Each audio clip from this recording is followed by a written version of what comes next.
اللہ کا نور برستا ہے اس بندے پر جو تہجد کی نماز کے بعد یہ آیت 7 بار پڑھتا ہے۔ اللہ اسی وقت 7 زمینوں اور 7 آسمانوں کا نور اس کے دل میں اتار دیتا ہے۔ نماز اسلام کے 5 ارکان میں سے ایک ہے، مگر تہجد روحانی زندگی کا مرکز ہے۔ یہ وہ لمحہ ہے جب بندہ دنیا کی مشغولیات چھوڑ کر اپنے رب کی طرف متوجہ ہوتا ہے۔ قرآن میں فرمایا گیا کہ رات کا اٹھنا نفس کو قابو میں لاتا ہے اور کلام کو سیدھا کرتا ہے۔ تہجد فرائض کے بعد سب سے افضل عبادت ہے، جس میں دعا قبول ہوتی ہے اور دل کے اندھیرے مٹ جاتے ہیں۔ جو بندہ تہجد کے بعد یہ آیت پڑھتا ہے، اللہ اس کی تمام مشکلات، پریشانیاں اور رکاوٹیں دور کر دیتا ہے۔ اس کے رزق میں برکت، مال میں اضافہ اور گھر میں رحمت و برکت نازل ہوتی ہے۔ اس کی اولاد دن دگنی رات چوگنی ترقی کرتی ہے۔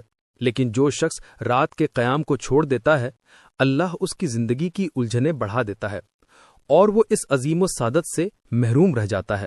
رات کی عبادت مومن کی شان ہے۔ اسی لمحے بندہ اپنے رب کے سب سے زیادہ قریب ہوتا ہے۔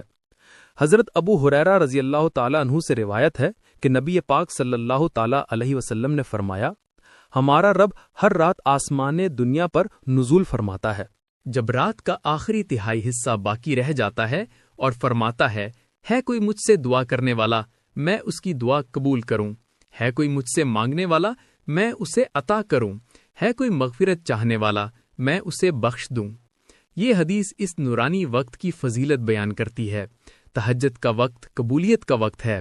جو شخص اس گھڑی میں اللہ کو یاد کرتا ہے، اللہ تعالیٰ اس کی تمام مشکلات دور فرما دیتا ہے، اس کے رزق میں برکت عطا کرتا ہے اور اس کے دل میں سکون اتارتا ہے۔ رات کا قیام مومن کی شان ہے۔ یہی وقت ہے جب بندہ اپنے رب کے سب سے قریب ہوتا ہے۔ تہجد کی نماز جسمانی عبادت نہیں، یہ روح کی معراج ہے۔ ایک ایسا لمحہ جب آنسو گناہوں کو دھو دیتے ہیں اور دل نور سے بھر جاتا ہے۔ تہجد کی نماز انسان کو اللہ کے قریب ترین کرتی ہے۔ یہ وقت رات کی تنہائی کا سب سے نورانی لمحہ ہے، جب بندہ اپنی نیند کی قربانی دے کر رب کے سامنے کھڑا ہوتا ہے۔ اس کی فضیلت اتنی ہے کہ گناہوں کی معافی کا سبب بنتی ہے اور رزق کے دروازے کھل جاتے ہیں۔ جو شخص آخری پہر میں اٹھ کر اللہ کی رضا کے لیے تہجد ادا کرتا ہے، اللہ اس کے لیے مشکلات دور فرماتا ہے اور اسے دنیا و آخرت میں کامیابی عطا کرتا ہے۔ تہجد کے وقت فرشتے حاضر ہوتے ہیں اور بندے کے اعمال کا مشاہدہ کرتے ہیں۔ اس کے دل اور جسم پر نور نازل ہوتا ہے۔ اس سے نہ صرف روحانی سکون حاصل ہوتا ہے بلکہ جسمانی صحت بھی بہتر ہوتی ہے۔ دعا کی قبولیت کی ضمانت اسی وقت ہوتی ہے، چاہے چھوٹی ہو یا بڑی، دنیاوی ہو یا اخروی۔ تہجد انسان کے ارادے مضبوط کرتا ہے۔ گہری نیند قربانی دے کر یاد الہی اختیار کرنے کا ذریعہ بنتی ہے اور یہ بندے کے دل و دماغ کو مکمل طور پر اللہ کے حوالے کر دیتی ہے۔ اگر تم چاہتی ہو کہ تمہارے گھر میں اللہ کی رحمتیں اور برکتیں ہوں، اللہ کا نور برسے اور فرشتے حاضر ہوں، تو لازمی ہے کہ تم اللہ کا ذکر زیادہ سے زیادہ کرو۔ حضرت عبداللہ بن عباس اور حضرت ابو ہریرہ رضی اللہ عنہما کی روایات کے مطابق جو شخص اللہ کو یاد کرتا ہے، اللہ اس کے دل میں بھی اپنا نور اتارتا ہے اور فرشتے اس کے گرد جمع ہو جاتے ہیں۔ ذکر سے دل کو سکون ملتا ہے، جسم اور رزق میں برکت آتی ہے، گناہوں سے صفائی ملتی ہے اور انسان کی قوت ارادہ مضبوط ہوتی ہے۔ اللہ کے ذکر سے روحانی سکون، دل کی اطمینان اور زندگی میں کامیابی حاصل ہوتی ہے۔ جو شخص رات کو اللہ کے ذکر میں وقت گزارتا ہے، اس کے اعمال فرشتوں کے سامنے گواہ ہوتے ہیں اور اللہ اس کے لیے دنیا و آخرت میں نعمتیں کھول دیتا ہے۔ ذکر شیطان کو دفع کرتا ہے، دل کو نورانی کرتا ہے، رزق میں کشادگی پیدا کرتا ہے اور اللہ کی محبت دل میں پیدا کرتا ہے۔ قرآن اور حدیث میں ذکر کی تاکید بار بار کی گئی ہے، کیونکہ تمام عبادات کی اصل یاد الہی ہے اور یہی انسان کی روحانی بلندی کا سب سے اہم ذریعہ ہے۔ کوئی عبادت، کوئی نیکی اللہ کے ذکر و یاد سے خالی نہیں۔ سب سے پہلے فریضہ عبادت نماز اور روزہ بھی اسی لیے ہیں کہ دل کو ذکر الہی کی طرف تربیت دیں۔